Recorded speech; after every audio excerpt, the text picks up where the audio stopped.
Um exemplo, esses oócitos são colocados nessas placas que possuem microgotas com meios específicos e são mantidos nas incubadoras por 24 a 28 horas até que estejam aptos a receber um espermatozoide.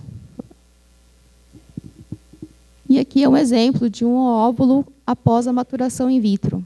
As células que antes estavam todas compactas, elas se abrem, né? Então, como eu já falei com vocês, a técnica ela é feita, a gente precisa de equipamento específico, que seria um micromanipulador. No caso, a gente usa um óvulo e um espermatozoide. A primeira figura, a gente ilustrando, não sei se dá dando para ver aí no fundo, tem um espermatozoide na ponta de uma agulha. Está dando para visualizar? Isso. E aqui a gente tem um conjunto de agulhas. A da esquerda seria o que a gente chama de holding. A gente prende o oócito nessa agulha para poder fazer a injeção do espermatozoide que está numa outra agulha que é móvel. A gente coloca dentro do oócito o espermatozoide e, posteriormente, a gente faz o cultivo também por mais 7 dias em incubadoras no laboratório para depois transferir nas receptoras. Aqui são os equipamentos que a gente utiliza, né? Seria um microscópio invertido com micromanipuladores. É o mesmo equipamento que a gente usa na clonagem animal. Aqui ilustrando a primeira agulha que a gente chama de holding, que é a que segura, que fixa o oócito. Porque vocês imaginarem, é como se fosse uma bolinha que você tem que firmar e entrar com uma agulha nele. E é sensível. Se você fazer muita pressão, você perde o ósseo, você estoura a membrana também. Então, é uma técnica muito sensível. Aqui, na próxima figura, a gente tem um espermatozoide sendo selecionado e uma posterior injeção intracitoplasmática. Então, aqui só ampliando, né, como que é feita. Aqui nós temos um vídeo que foi cedido pela doutora Elaine Carnevale, nos Estados Unidos, na Universidade de Colorado, que mostra um pouco da técnica, que falando fica um pouco mais difícil de visualizar, de entender.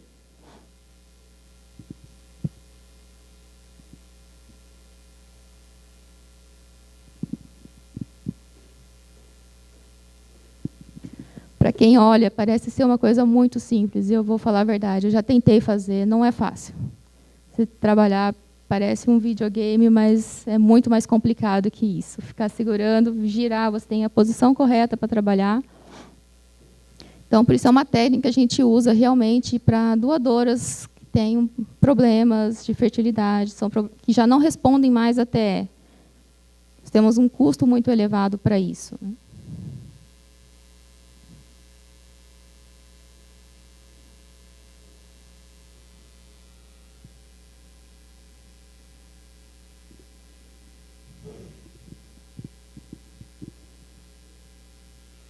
Esse vídeo foi gravado recentemente, a Perla teve uma visita lá no Colorado e a doutora Elaine permitiu que utilizássemos na apresentação.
Sim? Na ICSI? Varia muito, porque a gente vai depender muito da qualidade de ósseo, da qualidade de sêmen que nós estamos utilizando. Atualmente nós estamos estudando, tem uns 2 anos ou mais, nós temos 2 bons resultados. Nós tivemos 2 potros, que eu vou mostrar mais adiante as fotos. 2 potros.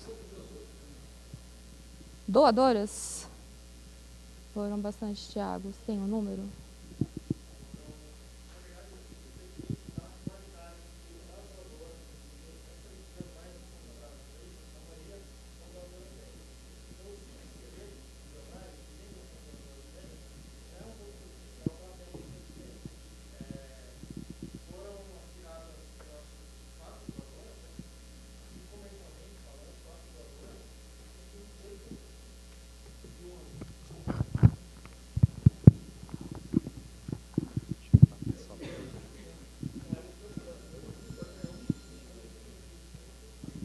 Exatamente como o Thiago falou, nós temos um limitante. Se fosse tão fácil, ia ser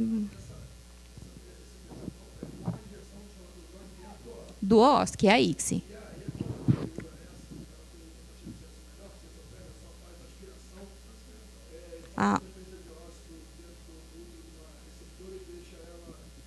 Aí, no caso, por isso, você usa um semi-bom? Depende. Depende também. Nós temos, são 2 técnicas, né, que são difíceis.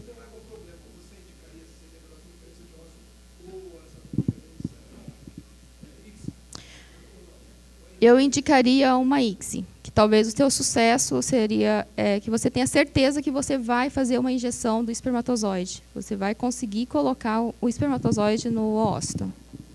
No caso da OT, ele vai ter que atravessar todas as barreiras, né? No caso, fisiológicas mesmo, naturais.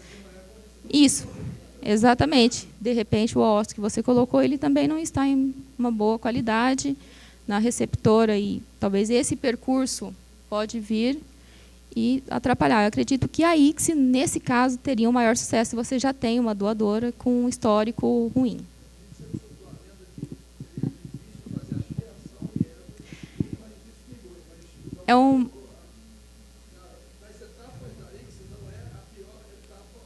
Não é a aspiração. Exatamente. Todo mundo, é uma lenda realmente falar que égua é mais difícil de fazer a aspiração, talvez pela anatomia dela. Mas não, a gente faz, os técnicos fazem a aspiração normalmente como se estivesse fazendo em vacas. A recuperação de oosto depende da égua. Porque a gente também não tem, em vacas a gente faz o protocolo de superovulação. Em égua a gente não tem esse protocolo, a gente não tem um sucesso, além de um alto valor, também não tem uma boa resposta. Então, a gente acaba optando por fazer uma aspiração em qualquer fase do ciclo. Pós-mortem.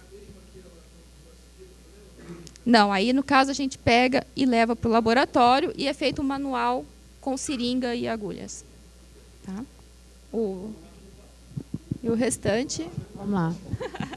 Tá certo.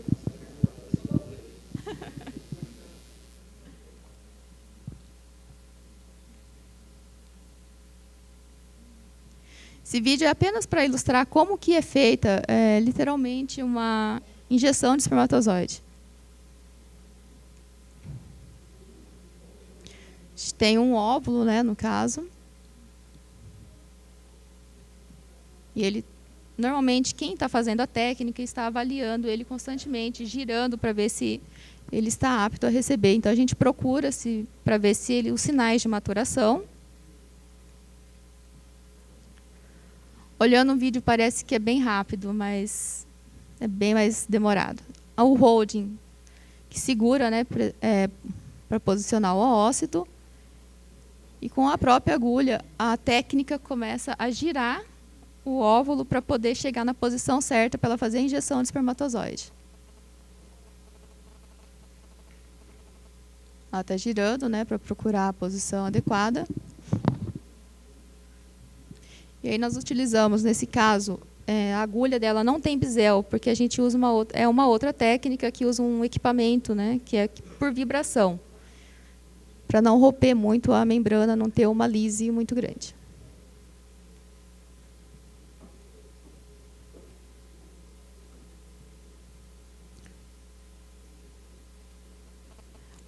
Não sei se está dando para ver o espermatozoide sendo colocado, né? Coloca bem ele na pontinha para depois inserir a agulha no óvulo.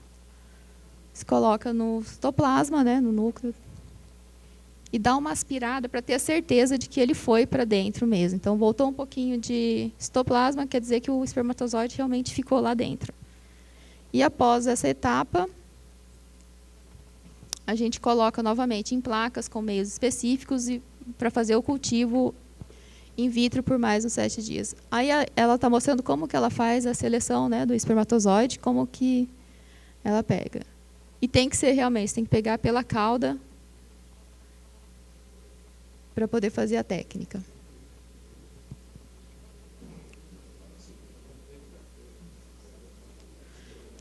Aqui é apenas para fazer uma ilustração de como é o cultivo, né, dos embriões in vitro. De 2 a 4 células. Isso daí a gente teria aproximadamente 1 dia, 24 horas após a injeção intracitoplasmática. Essas pequenas bolinhas que estão parecendo uns cachinhos, isso daí é indicação de que houve a fertilização. Então, o embrião está começando a se desenvolver, que a gente chama, no caso, de clivagem, né? E ele vai se multiplicando, 16 células, um blastocisto azul, no caso ele está com um corante específico para mostrar que realmente é um embrião. E esse blastocisto é o que a gente faz a transferência depois nas receptoras.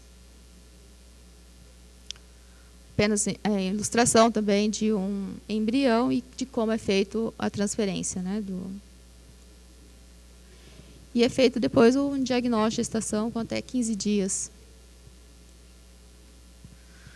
Então, como você me perguntou de resultados da ICSI, a recuperação de óvulo, uma taxa média, média de 3,5 por égua, uma taxa de maturação que também não é alta, 50% a 60%. Em bovinos, a gente chega a mais do que isso.